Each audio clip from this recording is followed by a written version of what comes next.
করতে হবে এবং আইনের আওতায় আনতে হবে। সম্মানিত বন্ধুগণ, আমরা গত কয়েক বছর যাবতই সবসময় সব রাজনৈতিক দলই একটা কথা বলে থাকেন যে সিকিম ভারতের পাশে একটা দেশ ছিল, স্বাধীন একটা দেশ ছিল, দেশটার নাম ছিল সিকিম। সিকিমের প্রধানমন্ত্রী ছিলেন লেনদুক দর্জি।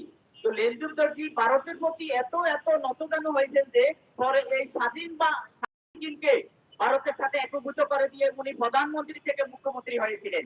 আর আমরা গত 17 মাসে দেখেছি যে বাংলাদেশের অন্তর্বর্তী সরকারের প্রধান ডক্টর মোহাম্মদ ইউনূস আমেরিকার প্রতি এত এত নতজানু হয়েছেন যে বাংলাদেশকে তিনি আমেরিকার গোলামে পরিণত করেছেন কৃষি চুক্তি এবং বাণিজ্য চুক্তির মাধ্যমে।